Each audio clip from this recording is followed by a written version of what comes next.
Thrissur central Sahodaya CBSE teachers കലോത്സവം ശനിയാഴ്ച Chalakudy crescent public സ്കൂളിൽ നടത്തും. Thrissur central Sahodaya CBSE teachers കലോത്സവം ശനിയാഴ്ച ചാലക്കുടി ക്രസന്റ് പബ്ലിക് സ്കൂളിൽ നടത്തുമെന്ന് ഭാരവാഹികൾ വാർത്താസമ്മേളനത്തിൽ അറിയിച്ചു. സ്റ്റേജിതര മത്സരങ്ങൾ നേരത്തെ പൂർത്തീകരിച്ചതായും ഇവർ പറഞ്ഞു. 40 വിദ്യാലയങ്ങളിൽ നിന്നായി 700ഓളം അധ്യാപകർ മേളയിൽ പങ്കെടുക്കും.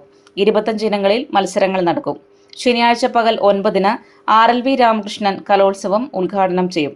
വൈകിട്ട് നടക്കുന്ന സമാപന സമ്മേളനത്തിൽ നഗരസഭാ ചെയർമാൻ AV ജോർജ് വിജയികൾക്കുള്ള സമ്മാനങ്ങൾ വിതരണം ചെയ്യും. വാർത്താസമ്മേളനത്തിൽ ഭാരവാഹികളായ doctor George Kolancheri, father PJ Varghese, NM George, CM Muhammad Haroon, Shahul Panikkaveettil എന്നിവർ പരിപാടികൾ വിശദീകരിച്ചു. 40 വിദ്യാലയങ്ങളിൽ നിന്നുമാണ് വരുന്നത്.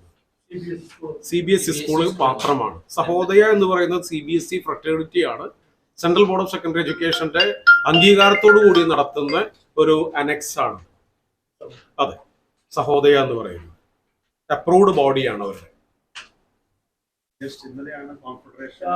അതെ, രാവിലെ 9 മണിക്കാണ് ഇനോഗ്രേഷൻ. സർ പറഞ്ഞതുപോലെ ശ്രീ RLV രാമകൃഷ്ണനാണ് നിർവഹിക്കുന്നത്. അന്നത്തെ അധ്യക്ഷൻ ഡോക്ടർ രാജു ഡേവിസ് പെരേപ്പാടനാണ്. രാവിലെ നടക്കുന്ന ഉദ്ഘാടന ചടങ്ങ്. കൂടാതെ മാനേജ്മെന്റ് പ്രതിനിധികളും ഓഫീസ് ബെയറേഴ്സ് എല്ലാവരും ഉണ്ടായിരിക്കും. പിന്നെ അന്നത്തെ സമാപന ചടങ്ങ് നടക്കുന്നത് 6:30-ക്കാണ് ക്രസന്റ് സ്കൂളിൽ തന്നെ സ്റ്റേജിൽ. അതിന്റെ അധ്യക്ഷനാകുന്നത് ക്രസന്റ് എഡ്യൂക്കേഷൻ സൊസൈറ്റിയുടെ chairman Shri MK Abdurahman sir ആണ് അധ്യക്ഷനാകുന്നത്. ചീഫ് ഗസ്റ്റ് ആയിട്ടും സമ്മാനദാനവും നിർവഹിക്കാനായി വരുന്നത് ചാലക്കുടി മുനിസിപ്പാലിറ്റിയുടെ ബഹുമാനപ്പെട്ട ചെയർമാൻ ശ്രീ AV ജോർജ് ആണ്.